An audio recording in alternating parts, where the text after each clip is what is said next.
your life. Let's say this with me. My destiny's in me. My destiny's in me. God has planted some things in me. He's deposited destiny in me. Destiny is in me. Look at somebody and tell them, destiny's in you. You carry it in your heart. Your heart is the treasure house of the destiny God has for you. Your heart's the treasure house. So I want to just talk to you because as we talk about new beginnings and further develop that, I have an expectation that you're going to begin experiencing some awakenings. And one of them is that God's going to awaken you to some new beginnings He has for your life that are connected to the destiny that's in you. Destiny simply means God has designed a plan, assigned it to a purpose, and planted them in you. God has designed a plan, assigned it to a purpose, and deposited in you. Look at somebody and tell them, I'm infectious. You got to be careful. I carry destiny. And no, you need to say that. I carry destiny. You need to develop a destiny mindset. You need to develop, and in those seasons when it doesn't look like things are coming together, how you perceived your destiny and purpose were, you need to count that as process. Destiny, say this with me, destiny requires preparation. And in the kingdom, preparation is a place we call process. It's where everything looks backwards, God's not talking, there is chaos, and and when you're in that season, you don't want to hear anybody talk about your destiny.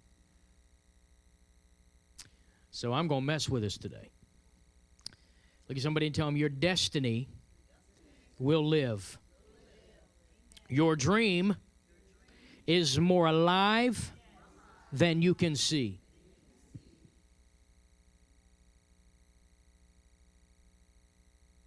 Destiny is placing some demands on you.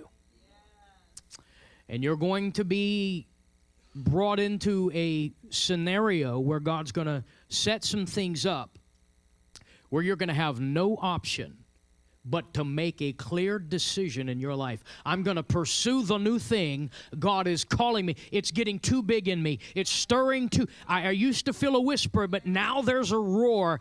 There was a gentle breeze, but now the house is filled with a sound of a rushing wind. And I've got to move with the sound or I'm going to miss the move altogether. So let's begin to read. Acts chapter 7. Beginning in verse 17.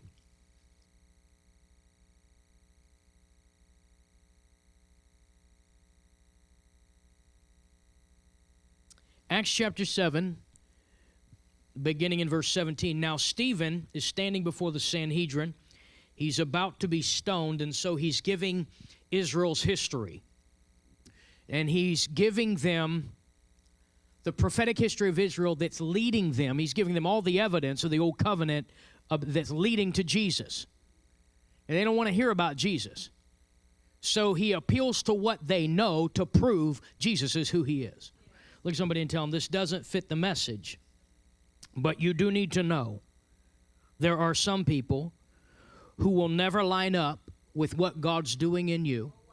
They don't want to partner with your destiny. They have no place in it. Stop trying to convince the wrong people of the right thing. Somebody tell them, know your audience.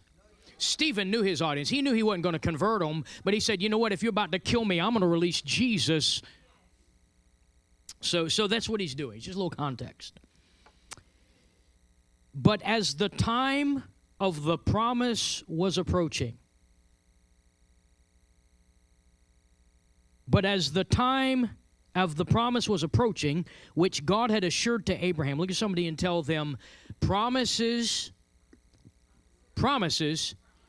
have appointments, not expiration dates. Very important, very important. Every promise God makes you, everything God awakens in you, He assigns a time to it. That's called a divine appointment. God does everything by appointment. God, say this with me, God does nothing by accident. He does everything by appointment. Say that again. God does nothing by accident. He does everything by appointment. Destiny, when God begins to stir an understanding and a passion for new beginnings in you, it's an indication that the time of the promise has come. I don't see God doing nothing. No, but I'm sensing some changes. The time of your promise is approaching. See, when you've been going through the place of process where it seems like nothing's happening, you're making your way through the gaps of life as you're progressing toward a divine appointment you don't even know you have.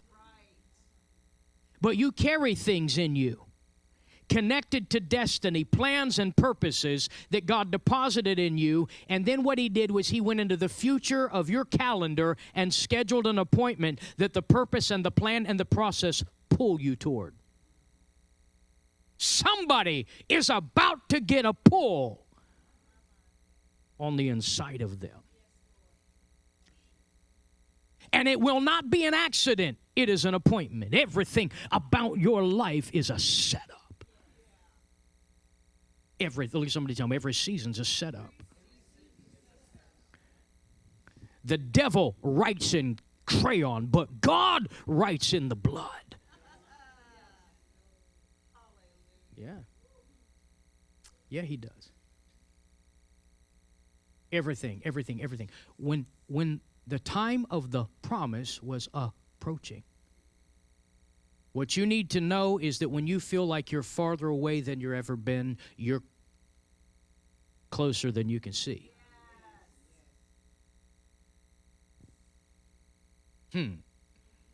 We just called him 38 minutes ago. We just sang to him and told him he was a way maker. I'm here to tell you how he makes the way. So watch what he says. When the time of the promise was approaching, say this with me, I'm coming into something. I'm nearer than I've ever been, which God had assured to Abraham.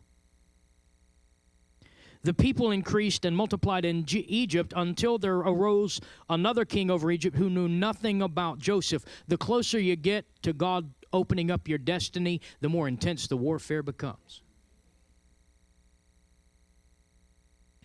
The enemy always allocates his strongest defenses around your richest territory.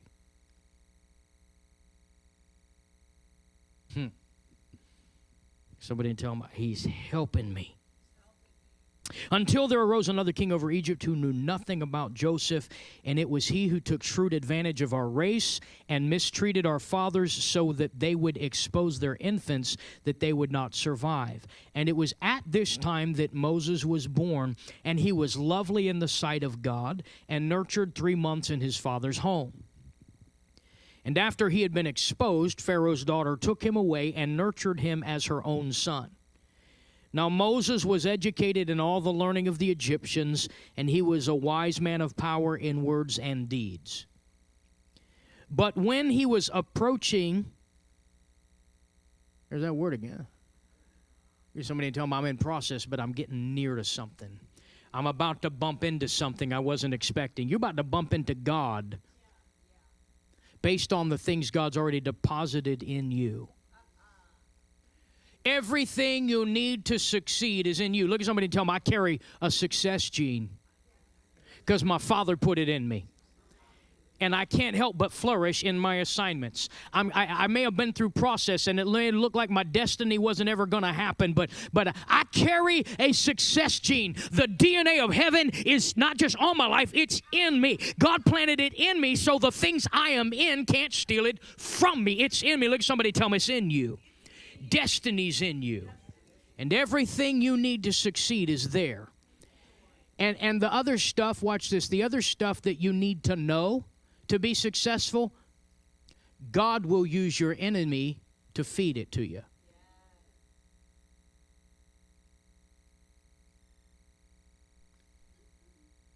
God will use your enemy to fund your education.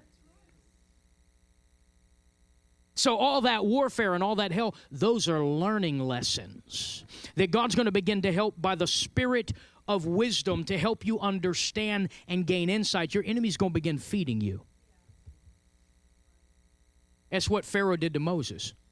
The baby, the very baby Moses was trying to, or the very baby that Pharaoh was trying to kill, God made Pharaoh pay for his education. He fed him. And he didn't eat crumbs. Prime rib every night, baby, every night. That brother ate well, and Grandpa did not even know that the God of heaven had orchestrated the dynamics, because there was destiny in that adopted grandson that was going to rise up and throw the yoke of tyranny off of a generation and lead them into the place of promise. And all the while, he made Granddaddy, who wanted to kill the baby, blind to the fact the baby he's feeding was the one he wanted to. And not only did he feed him, look at somebody and tell him, your father has got a way of taking care of you in your warfare. And he makes Pharaoh fund his education. We're not talking about preschool. A, B, C, D, E, F, G. No, we're talking about political, economic, military, the highest levels of educational empowerment. What's God doing? He's using Egypt to teach Moses some information Moses is going to need later. See, when God puts a destiny in you, He'll even orchestrate it so your enemies have to furnish what you need to.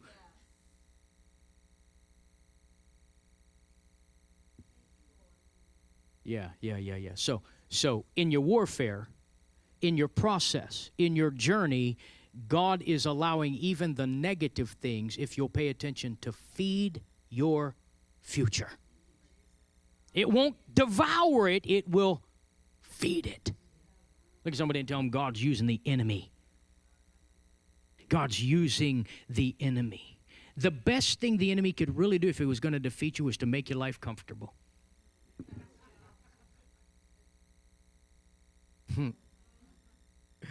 Yeah. So watch verse 22. And Moses again was educated in all the learning of the Egyptians, and he was a man of power in words and deeds. But when he was approaching the age of 40, now I'm reading from the New American Standard. I'm going to give you three different Bible versions and then break down the actual original language. In the New American Standard, it reads, it entered his mind. The King James translated, it entered his heart. Remember again that in biblical understanding, heart and mind, they're not two separate organs. They're one thing. It's who you are. It's the seat of your appetites, passions, desires, and dreams. Say this with me. It's my identity. God houses your destiny in your identity. God puts my destiny. Say that with me. God has put my destiny in my identity. God's put my destiny in my identity. And the Christian Standard Version said he had the thought.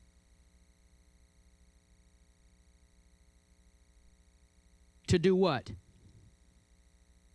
To step out of his identity as an Egyptian and honor his real identity as a Hebrew. God's going to begin awakening some things in your heart where you're going to have no choice but to honor who you really are and what He's really given you to do. And they're going to be different than they have been before. You're going to discover that it is time to step into something new, even though it's kind of foreign to you. Because remember now, for 40 years, Moses has been trained to act like, think like, relate like, lead like an Egyptian. But as he's approaching the time for destiny to wake up in him, he begins to sense, not because a prophet gives him a word, but because a God who he's not really in relationship with yet begins to massage the treasures of Moses' heart And Moses doesn't even know what's happening. He just senses, I'm starting to feel more drawn. Something about this direction is pulling on me. Now, he's not talking to anybody to plant those ideas in his head. God is awakening. What Moses does not know is already in his heart. There are some things in you that God has for you, that he has already appointed you to, that you don't even know about yet. Look at somebody and tell them, God's had me in hiding, but he's calling me out of the house. God's had me in hiding, but he... See, what you don't know is you've been in destiny preparation. To be and do more than you knew you were and than you've ever done. And you're going to discover as you begin to move into it that everything you've been through was the education you needed to succeed where you're headed. Oh, Lord have mercy. I don't know if you understand how God wastes nothing and he redeems everything. And all of the hell the enemy hits you with, God said, I'll pull a Harvard-level education out of the hellhole they've been in. I'll equip you. I'll skill you. I'll make you prolific at your assignment, and I'll make the enemy pay for the funding. That's why Paul says if the principalities and the godless devils of this world had known what they were doing, they would not have crucified the King of Glory. Look at somebody and tell them, Pharaoh's playing right into your destiny, and he doesn't even know it. So watch. It entered into his heart. Something in him woke up in him. Now, I'm prophetic natured. I honor the gift of the prophet. I honor the office of the prophet. I honor the gift of the prophetic. Prophetic is it's how God speaks. God speaks prophetically, and I'm thankful for that because the prophetic gives us clarity, it gives us hope, it gives us direction. But we have, and I can honestly say not in this house, I don't see this in this house, but we have a culture in prophetic circles where people become so dependent upon the prophet or the word of the prophet that if they're not getting a word from a prophet, they go into a spiritual funk and they can't function. And so there needs to be balance and understanding that even when a prophetic word comes, it is to confirm what's already in you. How do you know you're in the right house? Because what you hear in the house confirms what is in you. Now, it may activate, prophetic voices activate, apostolic anointings activate things. The right anointing will wake things up in you. I'm not talking about that. I'm talking about feeling like you can't move or have things in you unless somebody speaks something over your life. Get to the place where you understand God sends confirming voices, and he'll connect me to people that'll help further my future and awaken things in me. But the prophet's not putting something in you that you don't already possess. God will send the prophetic oil upon your life to activate what you already carry to bring life and hope. Because, look at Moses. Moses is in a situation where he's not only not in a prophet's house, he's in a highly demonic atmosphere. Look at somebody and tell them, the devils you're dealing with can't stop destiny from waking up in you.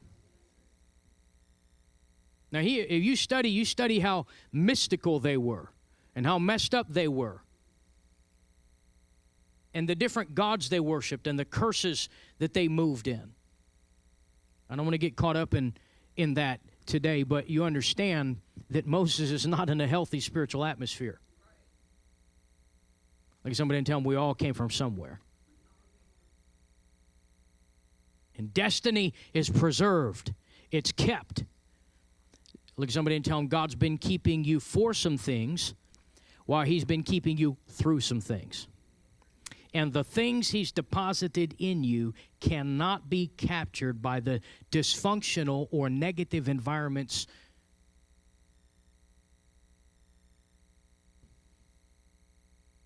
So Moses has this idea.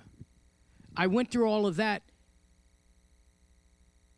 to awaken you to pay attention to, okay, so where did it come from? If he's not only not in a healthy spiritual environment, his influences are all Egyptian, not Hebrew. And for 40 years,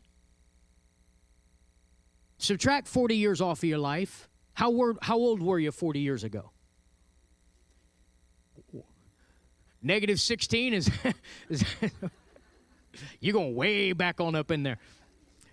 So think about it. Subtract 40. If you got 40 years to subtract, maybe that's the disclaimer. If you got 40 years, you can subtract. Go back to where you were 40 years ago and think about, okay, if the last 40 years of my life were only informed and influenced by information and ideologies that were directly opposed to the truth of Jesus,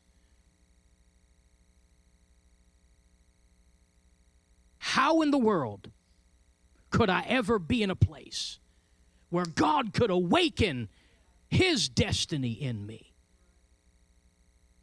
That's the dynamic Moses experienced. And the point I'm making with this is when God puts destiny in you, He deposits it and He buries it so deep, no enemy can steal it. And when it's time, look at somebody and tell them when it's time. When you're approaching a new beginning, what will happen is things, ideas, or I'm going to put it this way, things intuitively or instinctively will begin stirring in you, not because somebody else spoke to you. You'll catch something. Look at somebody and tell them destiny isn't taught, it's caught. It's caught. You got to catch it. Look at somebody and tell them you need to begin to catch the things that are stirring in you.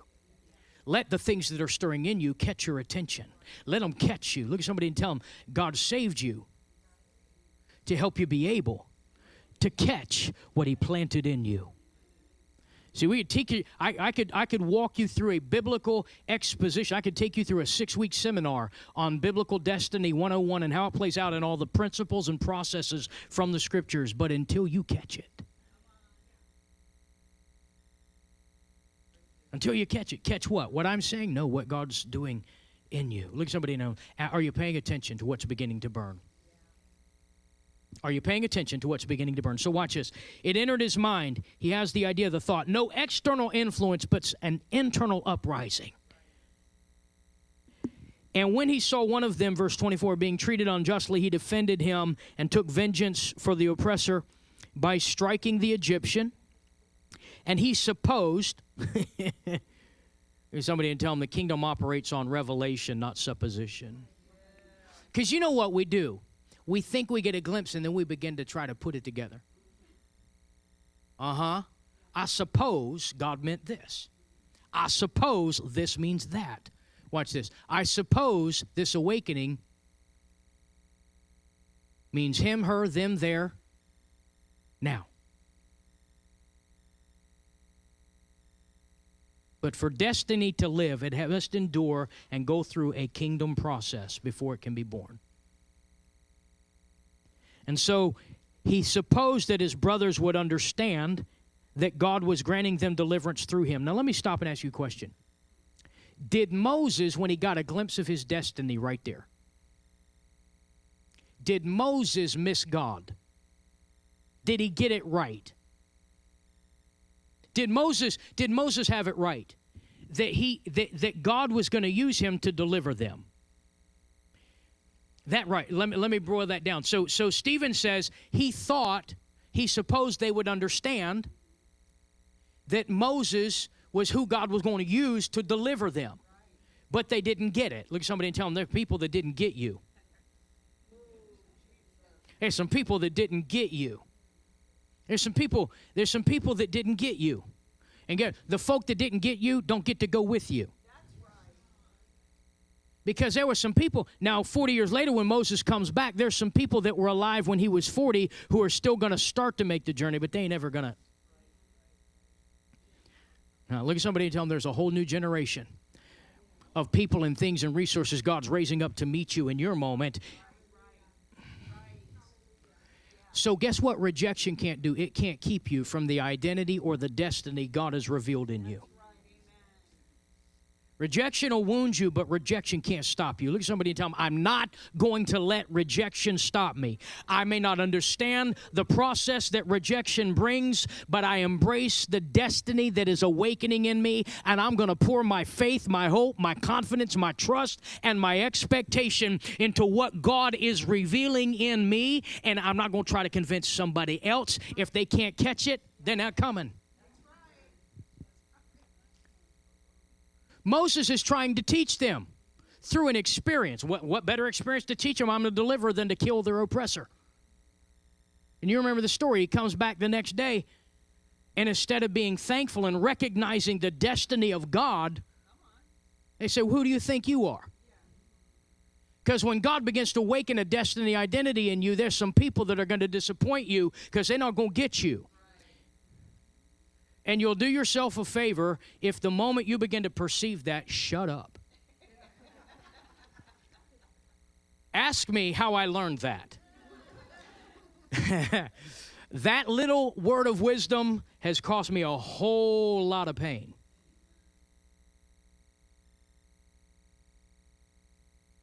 You develop the gift of shut up. It's not one of the 9 spiritual gifts. It's one of the self-disciplines that you need to learn, you need to have. Look at somebody and tell them, I have the gift of shut up, and I'm going to work it, work it, work it. I have the gift of shut up. You don't tell them to shut up, you shut yourself up. Look at somebody and tell them, don't be rude, just look in the right direction. Well, I'm sorry you're not going with me, but where I'm headed is better than where I've ever been. And if you like slavery, that's cool, but there's a promised land we're headed to. You want to die in the brickyard complaining about your situation? That's up to you. But as for me, I'm chasing destiny. So watch, I got to quit. Look at somebody and tell them, you're closer than you've ever been. And there's some rejection you've had to process. So Moses thought they would understand, but they didn't get it. Verse 26, on the following day he appeared to them as they were fighting together and tried to reconcile them in peace, saying, men, you are brothers, why are you injuring one another? But the one who was injuring his neighbor pushed him away.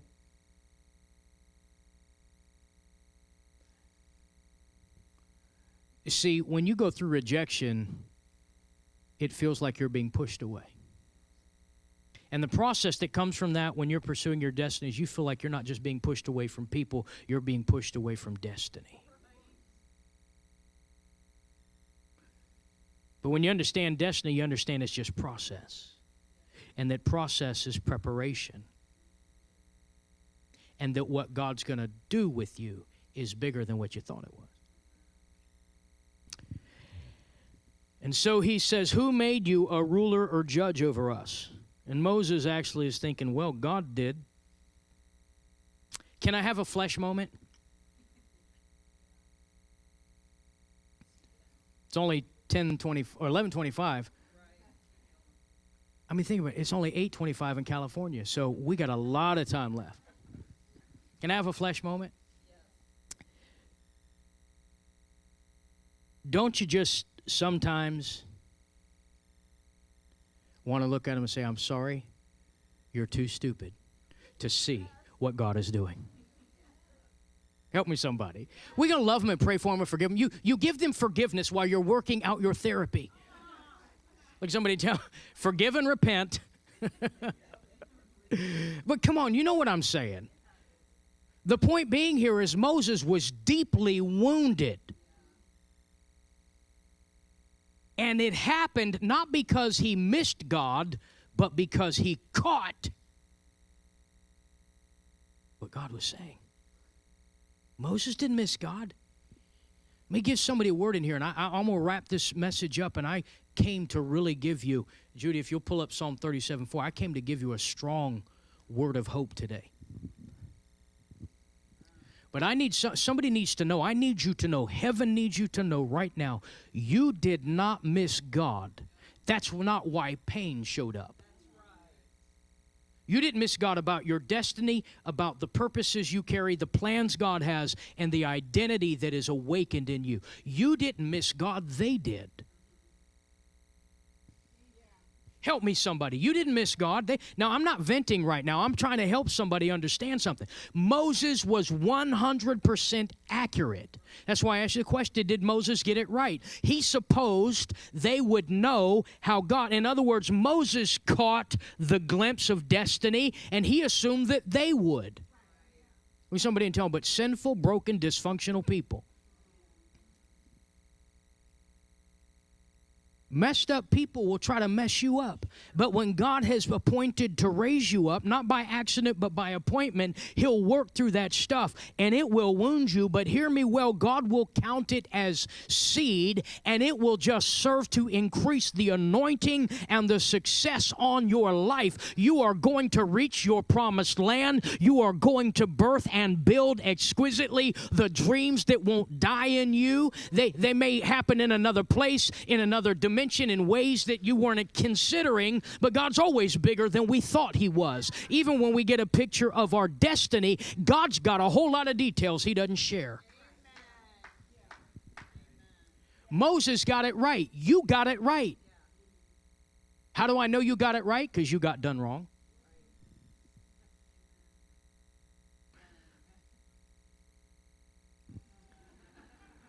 They just ain't ready to be delivered yet. Some people need a whole lot more pain before they'll surrender. And they'll go with you not because they love you. They're just sick of the hell they're in. Oh, Lord have mercy. That's another story. God's got a whole lot of people he got to bring along when he starts to think. Watch this. Watch this. So you didn't miss God. What Moses didn't know is he didn't know timing. Why didn't he know the timing? Because God didn't share it with him. God will awaken destiny in you, but he doesn't give you all the details. Your job is to pay attention to what has awakened and then begin to pursue that. Look at somebody and tell them, pursue what's waking up in you. Pursue what's waking up in you. So Psalm 37, verse 4. We know that 40 years later, I'm going to stop reading because Stephen gets to it. And he basically says the same Moses they rejected is the one God sent to deliver them. Say this with me. Nobody can stop my destiny. The things God has birthed in me, they can't stop it. Because when they're fighting you, they're fighting the destiny he put in you. So they're not fighting you, they're fighting him. They're fighting something supernatural that can't be killed. You go through pain. But what God put in you is a treasure he's protected. So Moses goes through 40 years in Midian. I've taught you this before. The word Midian means to strive and contend. It's a word picture indicating that Moses wrestled with himself greatly in terms of shame and regret and feeling like he missed God and trying to process how all of that fell out on him for 40 years. So when God shows up in Exodus 3 and says, come now, I want to deliver you. I want to use you and send you. Shout, destiny is putting a demand on me. Moses says, no, that's all right, God. Been there, done that, pastored that church, saw that movie, married that person. Help me, somebody. Worked in that industry, did that, been there, did that. See all these holes in my t-shirt? Been a long time. Somebody told me it's been a long time since you dreamed like you need to be dreaming. God kept Moses in Midian. Look at somebody and tell them the place of that you've been through, God's been keeping you. He's not just been keeping you so you don't die. He's been keeping some things alive in you that are so deep you're not even aware of them anymore. Psalm 37:4. The dream Moses gave up on, the destiny Moses tried to walk away from, he ended up bumping right back into in the form of a burning bush. Minding his own business. Again, and I want to reemphasize the point, when he's being trained in Egypt, He's got no prophetic voices, no kingdom voices, no kingdom mentorship, no pastors, no leaders, nobody speaking kingdom things into him. But something's in him that God put in him when he came into the earth. Moses now is 80. Look at somebody and tell him it ain't over for you. Been on Social Security for 15 years, and God's just showing up. Hey, somebody tell him, get rid of your excuses. Here's Pastor Moses rolling up to Denny's for the early bird special. 3 million people behind him. Where's our manna? We got to get to bed by 8. And so he bumps into destiny. He didn't bump into anything that wasn't still in him. God just gave him a time and space experience, watch this, to validate how right he was 40 years earlier. Watch this. Delight yourself in the Lord, and he will give you the desires. What did Moses desire at 40? To honor the destiny that he caught the glimpse of. And to honor God by honoring that destiny. See, here's what you need to know. The highest form of obedience you'll give God is when you honor the destiny he's placed in you. Are you hearing me? Are you hearing me? He gave you that destiny, and he didn't give it to anybody else. Only you can fill your assignment. Only you can accomplish your mission. There's only one you. Your destiny is as distinct as your fingerprint. Nobody else. God's not going to raise somebody else up to do your job the way he's called you to do it. Now God's going to make sure if you walk in rebellion, he'll get him some other options, because God's not just the God of plan A. He's already planned everything that needs to work out, but you need to know there's nobody like you. So stop apologizing for you. Yeah. It's not your job to make people who aren't called to your future. It's not your job to convince them of the legitimacy of your future. You got to walk out who God has revealed you to be. And there are people in this room, and you're watching right now, and you have been grieving the disconnected places in your heart. What I mean by that is the dreams you felt that are dead and gone. You felt like you blew it. You felt like Moses. If you get into Exodus chapter 2 and 3, Moses is arguing with God out of a place of self-regret. He no longer feels capable or adequate. He's unpacking 40 years of personal pain and dysfunction. And God said, I need you to shut up and get up, because destiny's alive and well. And Moses, you're about to succeed at a greater level, because you knew you were their deliverer, but you didn't see the full plan. Where were you going to take them?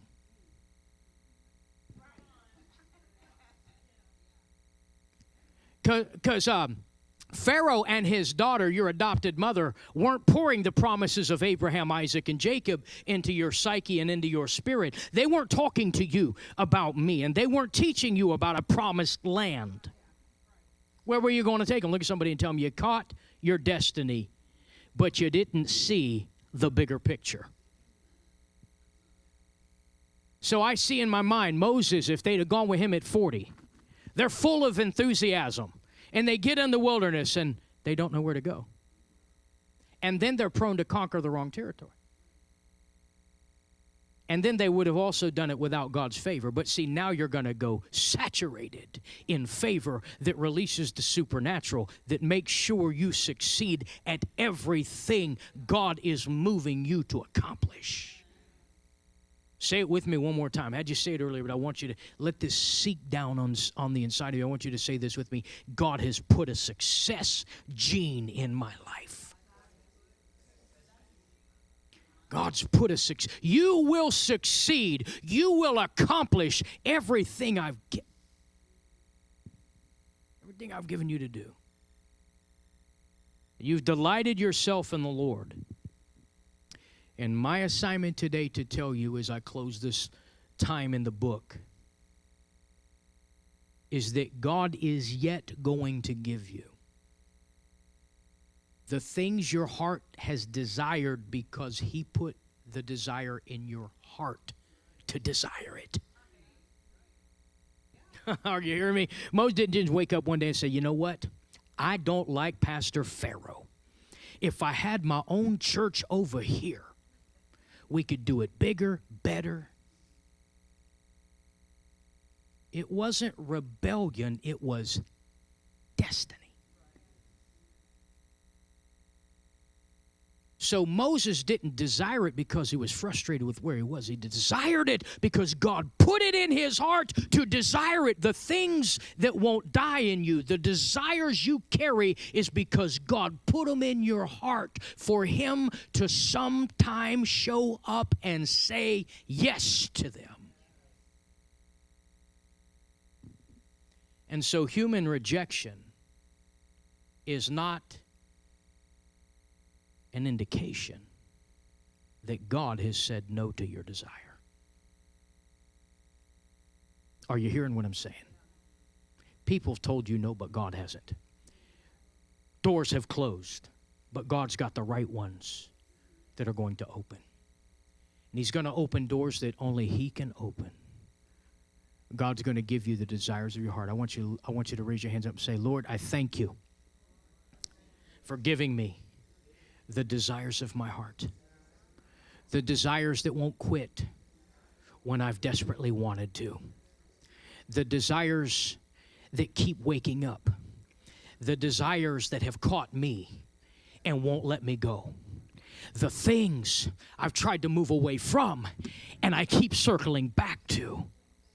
I thank you that the bitter fruit of disappointment will be replaced by the fruit of the desires of my heart.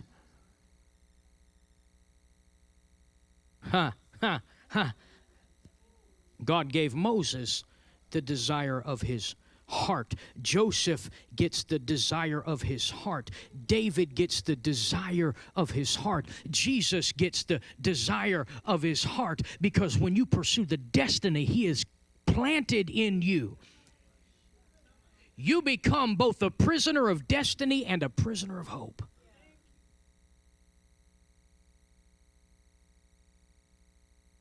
And so strongly this week, so strongly, God just kept turning over in me that so many of His people have been through so many things that look so contrary to the destiny they thought was theirs. And you fed at the table of bitter disappointment. And rejection and people have unleashed the hell of pain in your soul, but the desire is still in your heart. And God said, I'm going to answer the desire. And what I do in the new beginnings will bring healing to the depths of your brokenheartedness. And for the no's you have experienced, there are yeses, the quality of which will sweep away the bitter fruit, the bitter taste, the sting of the memory. I prophesy over your life, you're going to come to the place where the mention of their name no longer disturbs you. No longer. It's not going to bother you. It's not going to awaken a nasty emotion.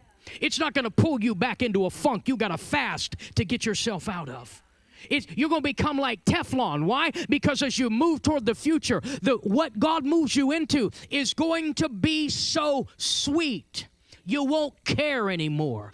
It's going to be so sweet. You're going to be like Moses. You're going to have perspective over that stuff. And you're going to say, God, I thank you. I couldn't thank you then, but I thank you right now, because what I'm standing in is so sweet. It required the hell and the bitterness of everything I had to go through to qualify to be prepared to succeed at this level. That's what God's going to do. He's going to give you the desires of your heart. So the days for destiny and desires are not over. They are approaching. Stand up all across this room. All across this room, stand with me.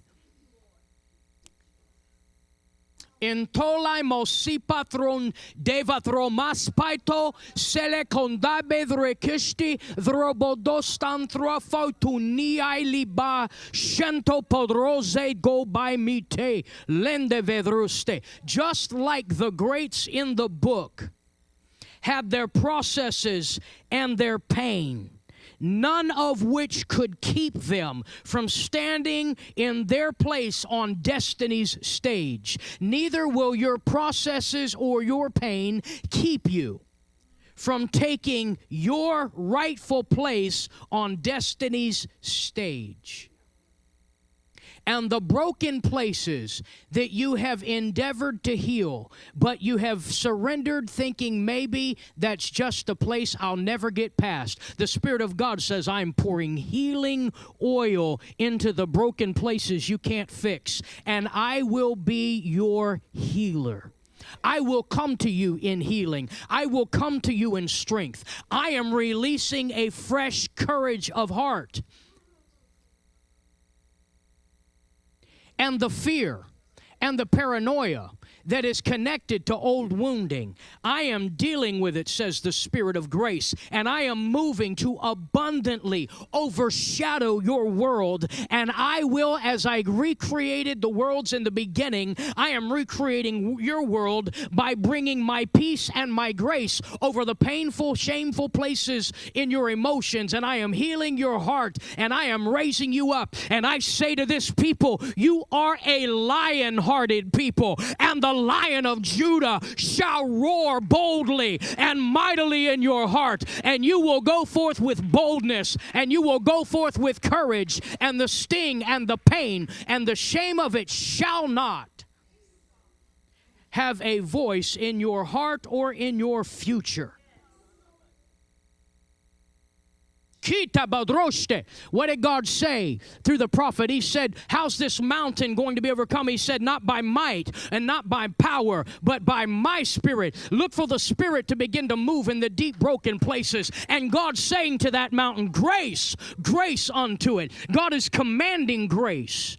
Fresh grace, fresh favor, fresh courage. You're going to have some supernatural help in the places of broken emotions and broken dreams and tormenting memories. They are being broken off of your life, and nobody's going to lay hands on you, but the atmosphere in you and around you, you're being overshadowed, and something supernatural is taking place.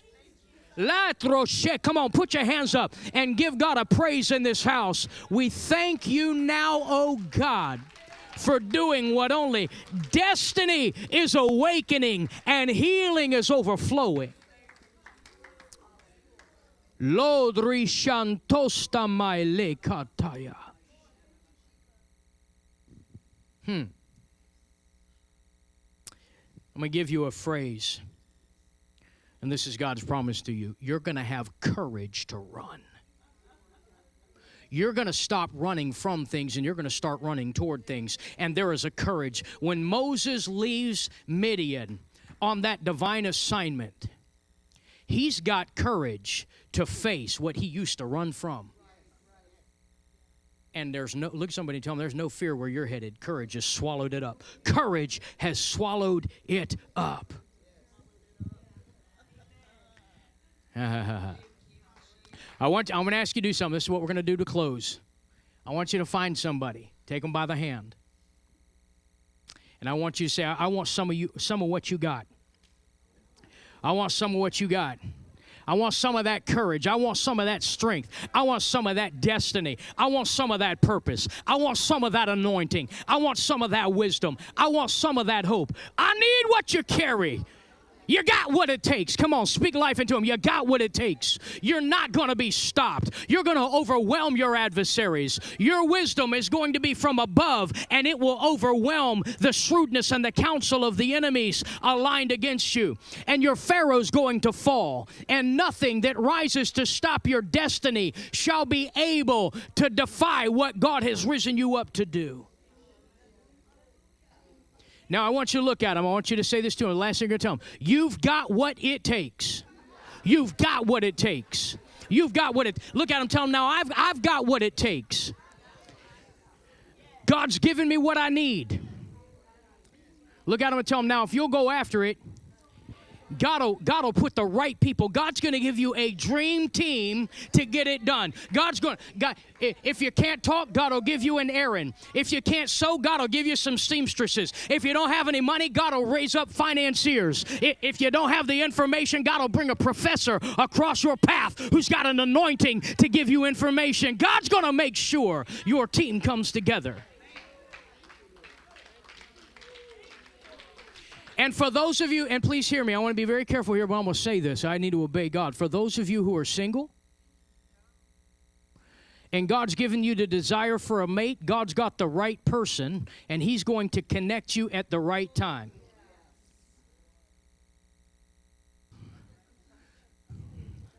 Here's somebody tell them there'll be an explosion of marriages. Now, I did not just say that marriages are going to explode. You need to hear, there's a distinction. If God, I want to say this very carefully, and this is another thing God put in my heart, but I want to say this to those who are not married.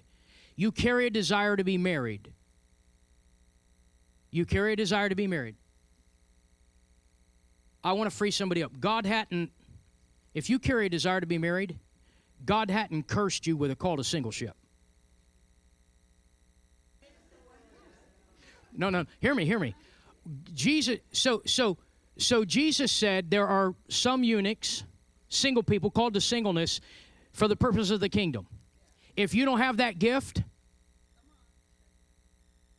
then God's not cursed you to a future without a companion.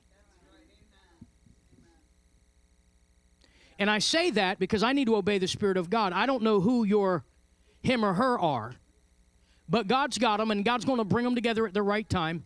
And there are some that have been married before, and you're going to be married again, and God needs you to know it's going to be sweet.